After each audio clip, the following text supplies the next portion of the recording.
मोडाराम जी मेघवाल जिला प्रमुख, राम निवास जी ब्लॉक अध्यक्ष, मोहन मेघवाल जी सम्मानित मंच, उपस्थित भाइयों और बहनों, नौजवान साथियों, साहब आगे हमारे अध्यक्ष जी, क्योंकि मुझे आगे 2 मीटिंग और है इसलिए पहले जाना पड़ेगा।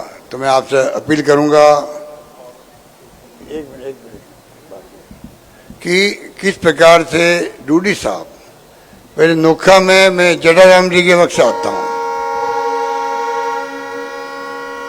उनके पिताजी प्रधान थे, तब से मेरा रिश्ता नोखा से है।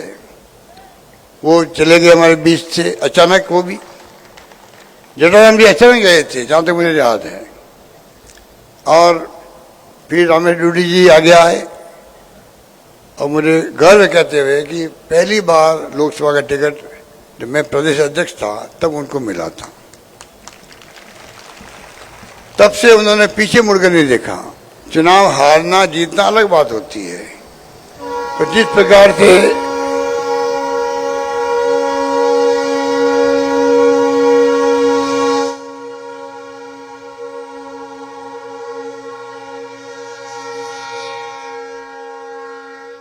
नौखावासियों की सेवा में समर्पित हुए, लगातार उन्होंने अपनी अहम भूमिका निभाई।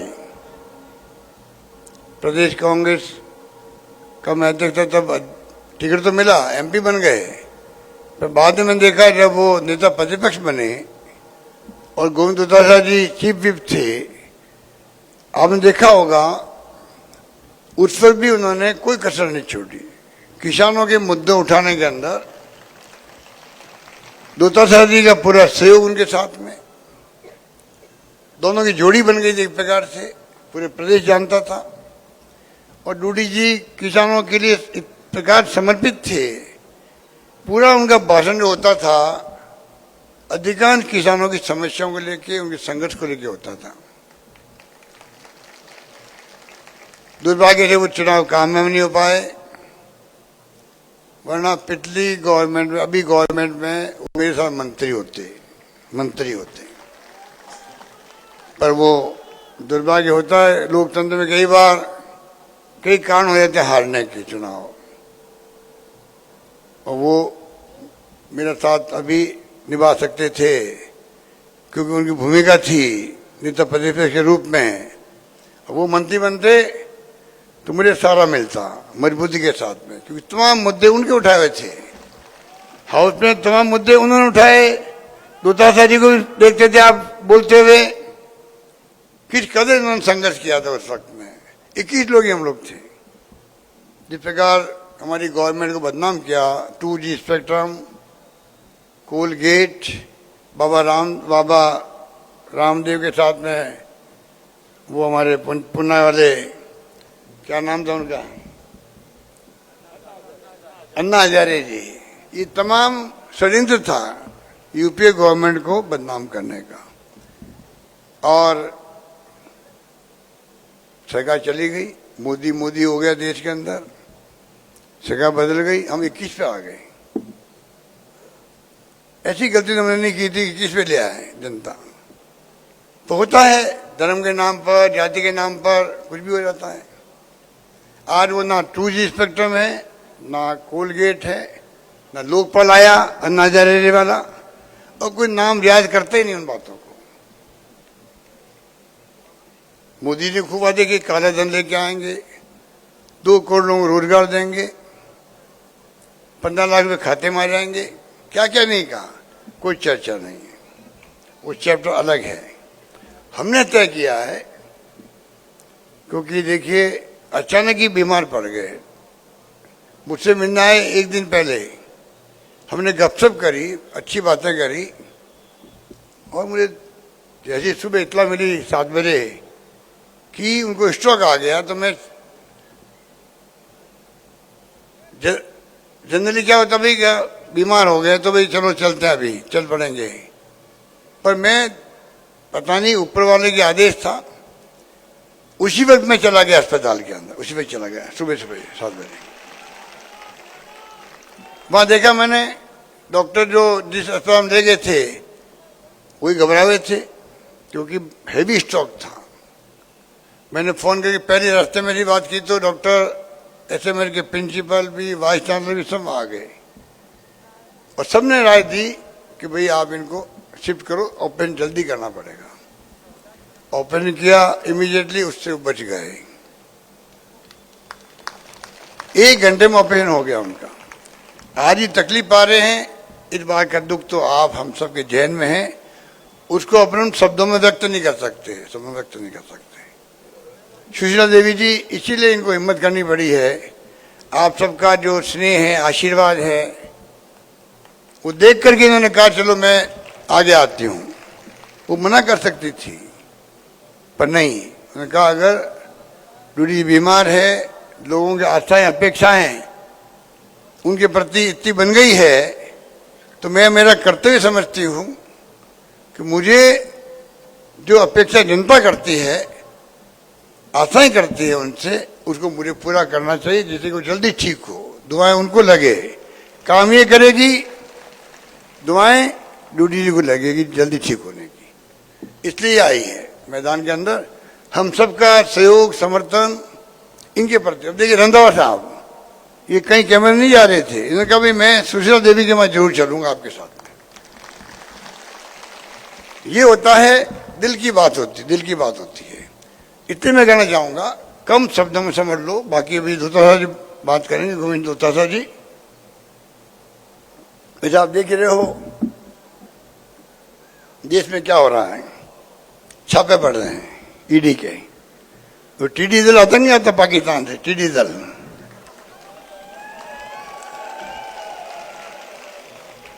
वो टीडी दल की तरह आजकल ईडी दल आ रहा है हिंदुस्तान भर के अंदर। अब मजाक बना रखी है।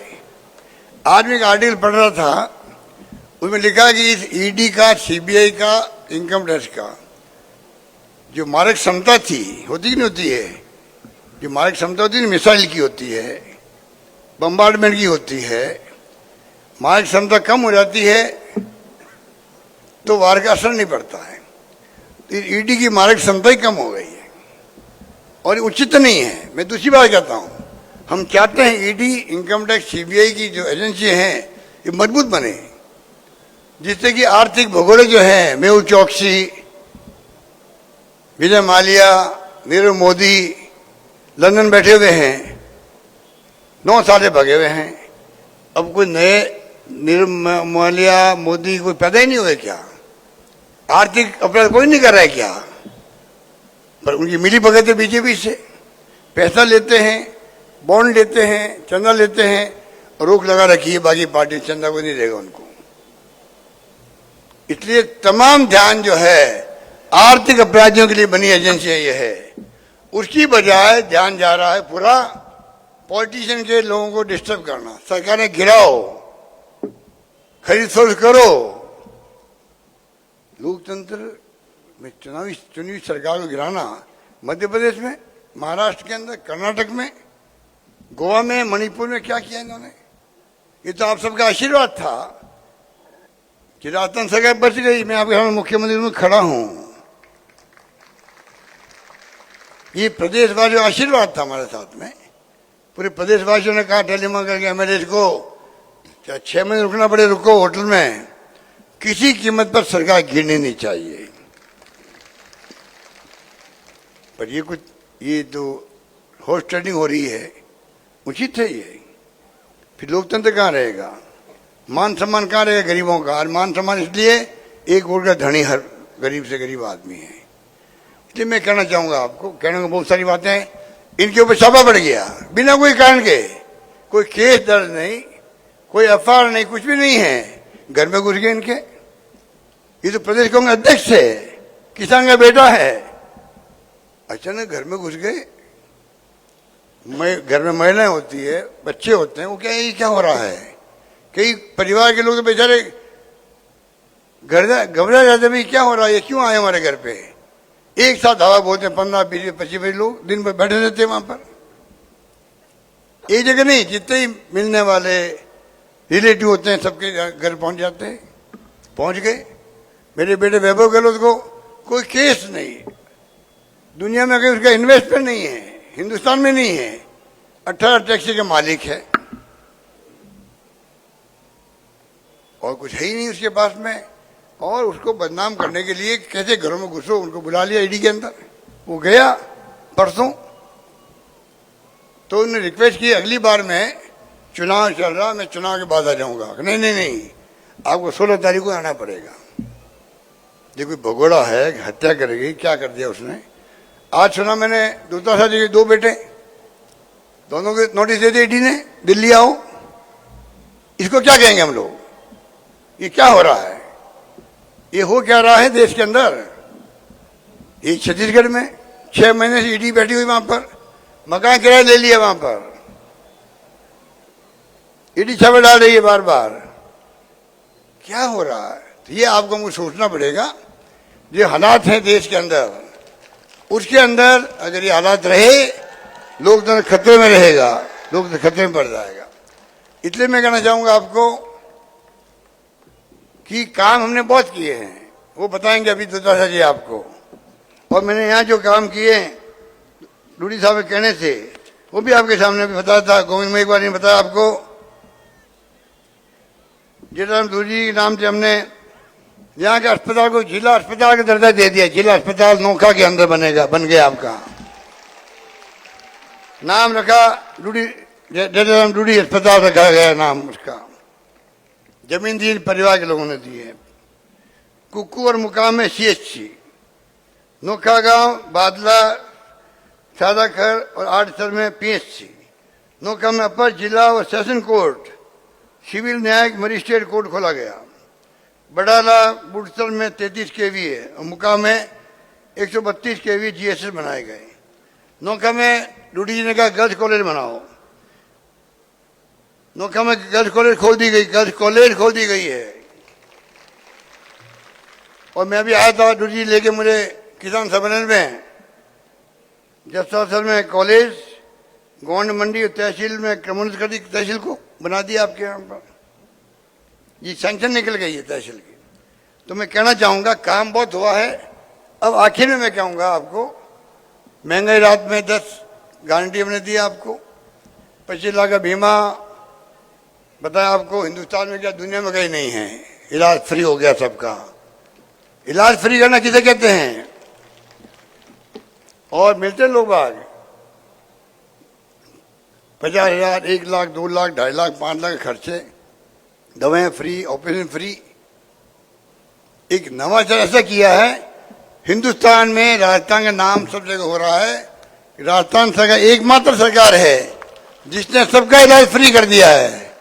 और तो और एक कानून पास कर दिया हमने असेंबली के अंदर, स्वास्थ्य का अधिकार का कानून पास कर दिया, आपको अधिकार दे दिया है। बाकी तो सब सुना आपने, कामधेनु योजना भी, अन्नपूर्णा योजना भी, OPS भी, ये तमाम आपको मालूम है।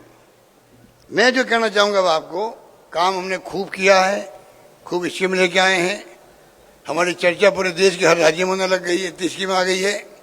कानून खूब पास किए हम लोगों ने, कोई कमी रखी नहीं है। अब हमने 7 गारंटी दी आपको। नंबर 1 गारंटी, गृह लक्ष्मी गारंटी। हर महिला मुखिया को घर की 10,000 रुपये मिलेंगे, प्रति वर्ष मिलेंगे, 10,000 रुपये मिलेंगे। अभी हम आपको मालूम है, अभी बुजुर्गों को, महिलाओं को, बुजुर्ग महिलाओं को, निःशक्तजनों को, जो अपंग होते हैं, विधवाओं को पहले 500 रुपये थी पेंशन, 750 थी, अब मैंने 1,000 रुपये कर दिए।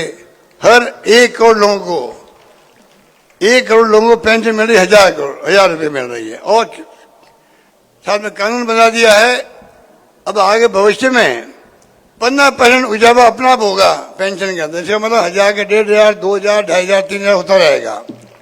ये हमने फैसला कर दिया। तो ये गृह लक्ष्मी की गारंटी अभी चैनल पहले दिए थे 500 में, आपको मालूम है। उज्ज्वला योजना वालों को दायरा बढ़ा दिया। उसको जो राशन ले रहा है 1 करोड़ 5 लाख परिवारों को अब 500 रुपये गैस सिलेंडर मिलेगा राजस्थान के अंदर। ये हमने वादा किया, आपसे गारंटी दे दी। तीसरी गारंटी गोधन गारंटी छत्तीसगढ़ के अंदर है। गोबर खरीदना सरकार किसानों का गोबर खुद खरीदेगी, 2 रुपये किलो के हिसाब से खरीदेगी राजस्थान भर के अंदर। ये योजना बहुत पॉपुलर हुई है छत्तीसगढ़ के अंदर। गोमूत्र हो, गोबर हो, दवाएं बनती है, बायोमास का प्लांट लगते हैं, खाद बनता है, उनकी फैक्ट्री, छोटी छोटी फैक्ट्री लगाई जाएगी गांव-गांव के अंदर। और गोबर अगर इकट्ठा होगा तो लावारिस गाय नहीं फैलेगी गलियों के अंदर, मोहल्लों के अंदर, वो भी फायदा होगा हम लोगों को।